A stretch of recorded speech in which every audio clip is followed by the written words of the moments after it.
Mastering the art of detachment. Needing something is the fastest way to guarantee you never get it. I know your brain might not be liking this right now, but desire has a frequency, and that frequency sits one level above fear on the emotional scale, which means every second you spend needing something, you're vibrating at almost the same level as someone who is terrified. Every vision board, every affirmation, every moment of craving, you were broadcasting lack the entire time, and every desire that felt close but never arrived, now you know why. Let's get into it.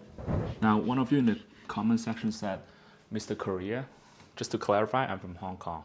But if you want to keep it that way, that's fine. It doesn't really matter to me. That sounded passive aggressive, but I really didn't mean it that way. Now, there's a law operating in your life right now for both you and I, for everyone, okay?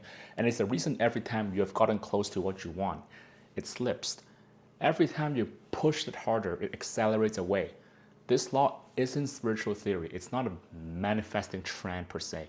It's the same principle governing electricity, magnetism, and every force in the known universe. And once I show you what it actually is, the concept of detachment is going to stop sounding like advice and start sounding like physics.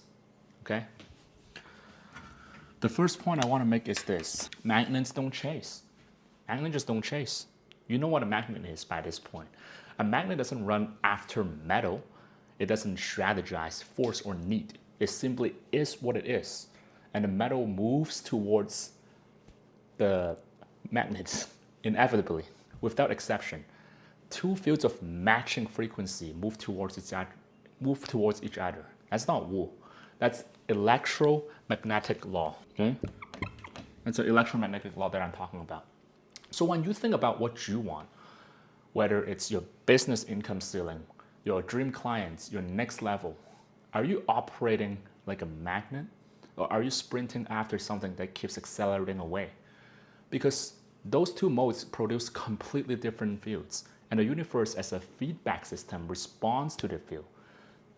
The moment you need something, like, I really need this, really, really need it, the way most driven people need their next milestone, you stop being magnetic. You start being pursued. And pursuit energy does one thing consistently. What does it do? Repels. That's what pursuit energy does, okay? Because at the end of the day, this is all energy. This video is energy, everything's an energy, everything is just a particle vibrating in our so-called reality. Now, when I get to this point, I know what you're just thinking. Your brain is sneaky. You're probably thinking, wait, so are you telling me to just not care, stop wanting things, just zen out and trust the process? That's not what I'm saying. The goal isn't to detach from the outcome and do nothing. The goal is to shift your attention from outcome to input. Another way to say the input in the spiritual term is cause. Okay? That's the goal. The goal is to shift your focus from the outcome to the input, because the input is the energy, the mechanics, the quality of what you're actually creating. Because the outcome is always a byproduct of that. So when you stop white knuckling the result and put that energy back into what you're building, your frequency gets lighter and less dense. When you're vibrating at a higher frequency, you tend to have a less dense vibration. You have a less dense, it's more malleable, let's put it that way, okay? You have more actual energy to create, which ironically increases the probability of the thing arriving. Not because you stopped caring, because you started caring about the right thing. So that's what it is. It's not about stop caring about anything and fuck it. It's about start caring the right thing, which is the cause, which is your internal. Now, there's a concept in quantum physics. It's called a observer, whoops, almost wrote my name there, observer effect. And, they did a double slit experiment. You can look it up. I don't want to over-explain in this video. But essentially, the point I'm trying to get here is the moment you observe a particle, the act of watching it, it changes from potentiality to particles. It changes how it behaves. Because observation, it exists in superposition. Infinite possible states, infinite positions. The moment you observe it, the wave functions collapses and it locks into one state. Now, bring that concept into your reality.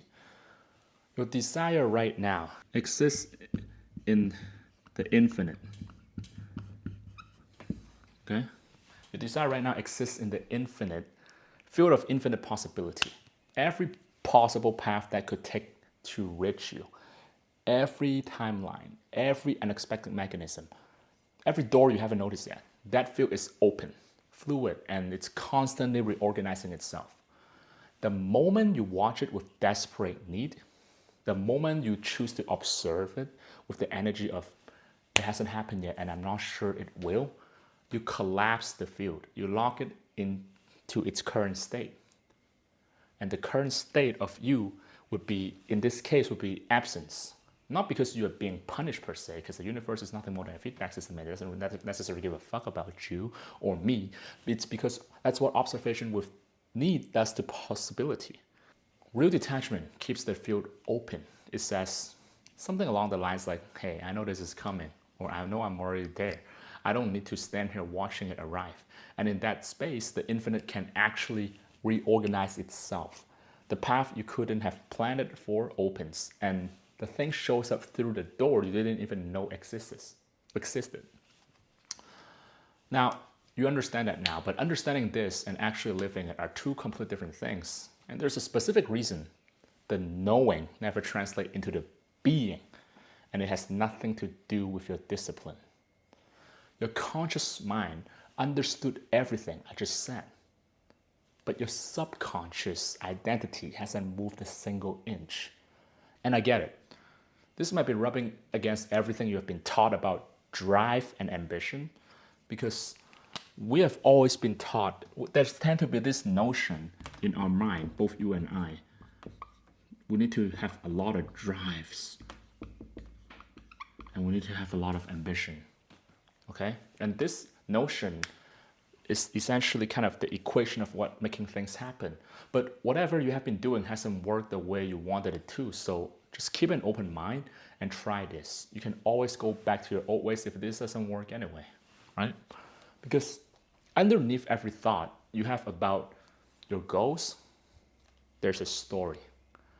Not the one you tell publicly, the one that runs in the inside quietly. Whenever I'm referring to story, 9 times out of 10, I'm referring to internal story. And this story is essentially the story that you're telling yourself right now. The one that runs on the inside quietly, on loop. The ones that sounds like people like me have to grind twice that hard to get half the result, or every time I get close, something always goes sideways, or something along the lines like, I don't know if I actually deserve this yet. I want to clarify with you right now, whenever that happens, those are not thoughts. The internal story is an identity program, okay? The internal story you keep telling yourself is essentially an identity programs. And identity programs run 24 hours a day at a level that conscious affirmation simply cannot reach. Just like the owl in Toronto, they're 24 hours. Who's from Toronto? Shout out. Anyways, World Cup, Canada going well, so fighting. Let me get back to the video. Let me not drift off. You can tell yourself you're detached. You can breathe, visualize, set intentions. But if the identity underneath is wired to the frequency of, I don't have it and I'm not sure it will, your signal is contaminated at the source. Now, I want to put this in a way that is so easy to understand that you won't be confused ever again. I think if you are a normal human being that live in a modern world, I don't really need to label what this is, but just in case you are from the past, or I don't know wherever you're from, this is Wi-Fi, okay? So I want you to think about Wi-Fi. When your signal is clean and strong, like this fella over here, data moves freely, right? But when there's interference, two conflicting signals on the same channel, nothing really loads. You don't get slow results sometimes, you get no results. That's what happens when your conscious mind says, I'm detached, while your subconscious identity broadcasts, I'm still in lack. It's two competing signals going head on each other. And subconscious always wins because subconscious can process 11 million bits per second, plus it controls 95% of the reality, hence why we call it cruise control, we call it automatic, right? It's an incoherent signal that you're broadcasting simultaneously, and it becomes a scrambled field. Detachment is not a mindset technique. Detachment is not a mindset technique. Okay? Detachment is an identity shift. It's an internal shift, identity shift, internal shift. And those require a completely different kind of work. Now, at this point, I really want to make it very, very clear, okay? What is detachment? Detachment never meant you don't give a shit.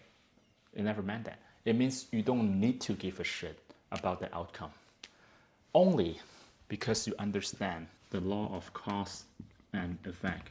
For every effect, there's a cause. For every effect, there's a cause.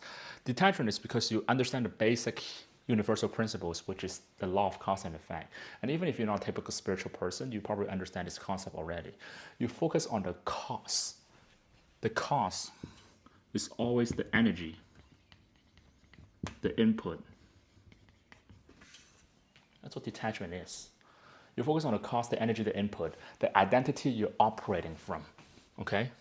Because energy input is part of your identity. The identity you're operating from, and you trust that the effect follows because of cause and effect, okay? Not because you're being passive per se, but because you understand how the law actually works. Real detachment is not the absence of desire. So whoever tells you that if you desire something, you're evil, if you desire money, you're evil, if you desire this, you're evil, you desire evil, tell them, do me one favor, just tell them to like, hey, come here, shut up, right? I'm just kidding, don't actually do that, oh my God. But that's how I feel sometimes in the past when I used to have a spiritual ego. But hey, listen, it's the presence of, it's not the absence of desires. Instead, it's a presence of overflow. It's a presence of overflow. Desires are not attracted to emptiness. Okay? So desire is attracted to fullness. Fullness. Money flows towards money. Confidence draws opportunity. Love generates more love. Not because the universe has favorites, because fullness operates at the frequency of having. And whatever you're trying to attract has to match the frequency you're broadcasting from. By the way, if you happen to be an entrepreneur, I've built an AI archetype that based on my conversation with my clients, my peers, and my friends, and other people I've seen that success. And there's a 1 out of 8 archetypes that is most likely keeping you stuck in your revenue ceiling or your business ceiling. So go ahead and try it out for free, and it can potentially give you exactly what you need to solve your problem. Back to the video. When you need something desperately, when you cannot be okay without it, you are broadcasting from emptiness instead of fullness, okay? It sounds something like, I don't have this, I require this, I am incomplete without this. That is the signal going out, and the universe as a peer mirror sends back the matching state. More not having, more of requiring things to make you feel like you were the shit, make you feel like you're worth it, more incompleteness. Now, overflow is the opposite state, right? Overflow is a complete opposite state. Not pretending you have what you don't, not faking confidence. Because that shit just don't work. Even if they work, they don't last. Building such internal fullness, such a complete grounded sense of who you already are, that the desire becomes an extension of that fullness rather than a cure of its absence. You want the next level not because you will finally feel worthy when you reach it, but because you're already operating as the version of you who belongs there. The external result becomes a natural byproduct of the internal state. So just fake the fullness until it's real? Is that what you're saying, Reeves? Well, we'll get into it more. So stay tuned. So one thing I want to really get out there, performed detachment is destructive. Performed detachment is more destructive than raw need. When you perform detachment, you act unbothered, You know that, right? There's always this guy from online or someone that like you piss off and they're like, I don't give a fuck, bro. I don't care. I don't care. And they're acting all emotional, but they're like, I don't care. You know they give a shit. You know they care. That's why they're acting all emotional. So when you act like that, when you act unbothered while internally contracted, you create a split in your signal. So you split your signal into half, right? So one part of your signal is like, I'm good. I'm full. I don't need this shit. Another part, the subconscious somatic part, the part the universe actually reads, is still screaming the opposite. It's actually screaming, nah, I'm bad, let's just say, okay? And unfortunately, the conscious mind, 5%, 95%. You don't need to be a mathematician to understand that this side always wins, okay? It's still screaming the opposite, and the split creates an incoherence. And incoherent signal don't just fail to attract, they actively scramble the field. So that's why sometimes it feels like, oh my God, what the hell? Do I even have split personalities? No, you don't. This is exactly what's happening. You have added a layer of inauthenticity on top of the existing fear. Now you have got two competing broadcasters running simultaneously. In that state, nothing can land clearly through that kind of static. I'll give an example. Like I had a client, strong businessman, sharp guy who came to me convinced he mastered detachment. He told me, yo, Reeves, I genuinely don't care about the outcome anymore. But when I asked him how he felt before him doing the sales thing with his client, for example, because essentially that's what he has to do to make money, he said, honestly, like I'm about to walk into a test I might fail. That's not detachment. That is nothing more than suppression dressed up as spiritual language. Okay? That is suppression in disguise. And his numbers reflected it exactly. The only way through is genuine state change. I wish there's an easier way. I wish there's another way. It's annoying, but it is what it is. You and I both play this game, so you might as well just understand that I'm here to play this game, so I have no choice but to continue to play this game. Bottom up, from the body, from the identity level. The kind where your nervous system actually relaxes into the knowing. Not because you decided to relax, but because something at the identity level actually shifted. If you want to know more about the nervous system and how to actually calm it, I made 2 videos on it before, so just check my channel out. And that shift only comes from one place. It only comes from one place. Now, I want to ask you one question, and this question is quite personal and intimate. Have you ever thought of eating your food sitting on the toilet while shitting? No, you haven't, exactly. So that's the thing. You can't be eating and shitting at the same time.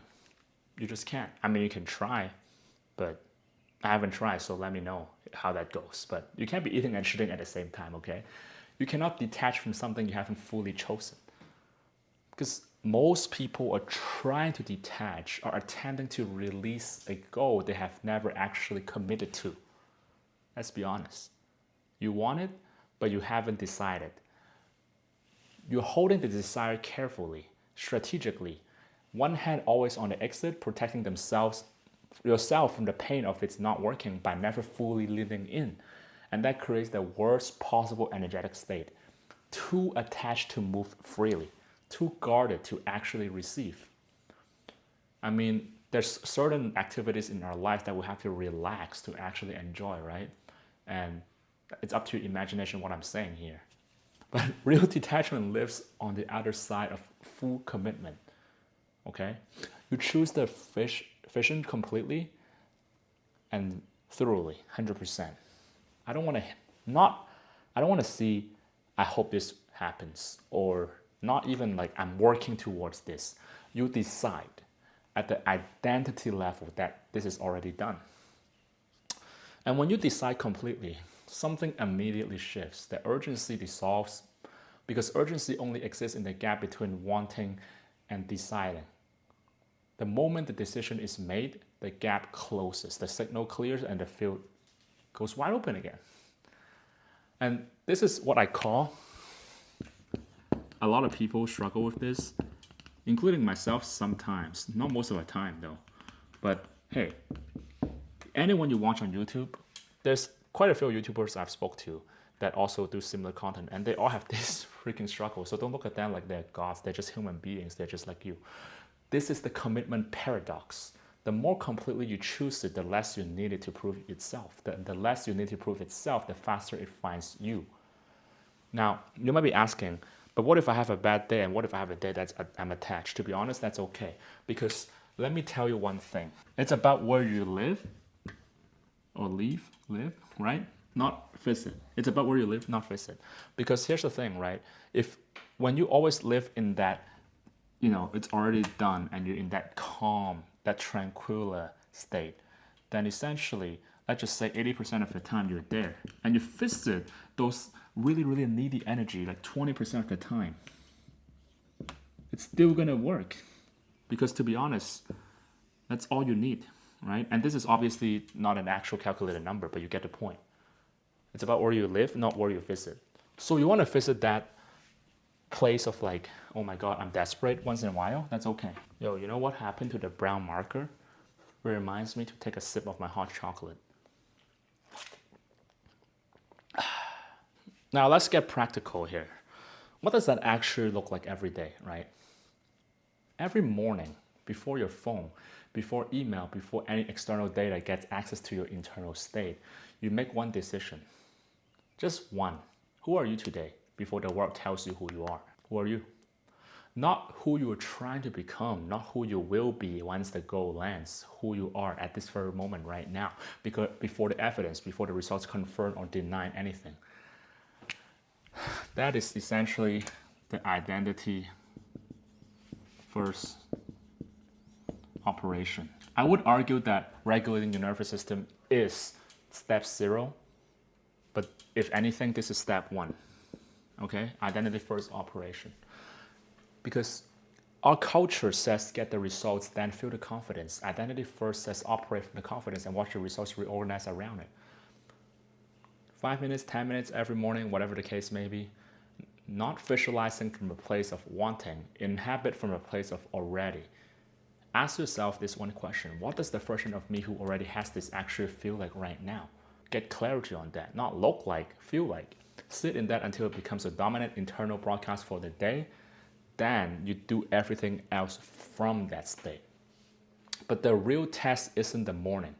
It's what happens when the old pattern tries to pull you back. And it will.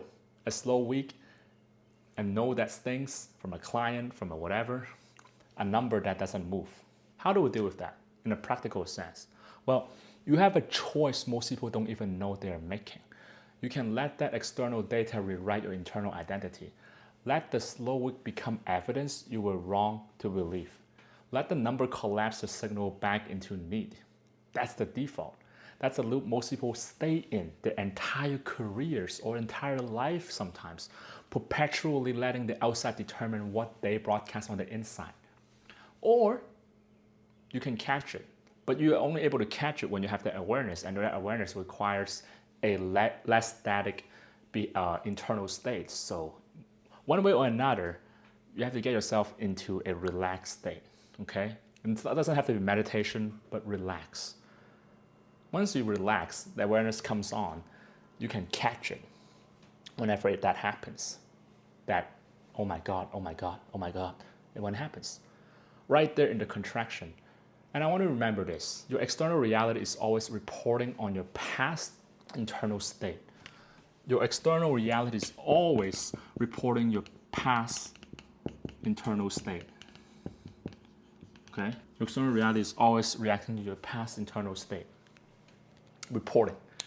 I mean, there is a lag, but it's not necessarily here to against you. All manifestations are technically instant, but because the physical reality is a much denser vibration, so it takes time for the loose vibration to become the dense vibration. That's what's happening, always. What you're seeing today is the residue of who you were maybe weeks ago, months ago. It is not a life statement about who you are right now. The moment you actually internalize that, not just repeat as a concept, you stop being a victim of your own timeline. You become the architect of the next one. And when you operating from that place, identity decided, signal clean, commitment complete, something shifts that no strategy can manufacture. You don't need the thing to feel good. You feel good, and then the thing has no choice but to come. Reverse engineering. If you watch it to this point and you happen to be an entrepreneur, that means I definitely resonate with you really well. So if you're ready to break out your revenue ceiling and go all in on this, link in the description to book a call with me, and we'll figure something out. Now that you understand why detachment is what unlocks everything you want, you need to understand why it actually works at a deeper level as well. And there's an ancient system that decoded this long before any of us were talking about it. So check out this video where I break down exactly what it is and how it will completely change the way you see reality. I'm going to say goodbye in Chinese. 再見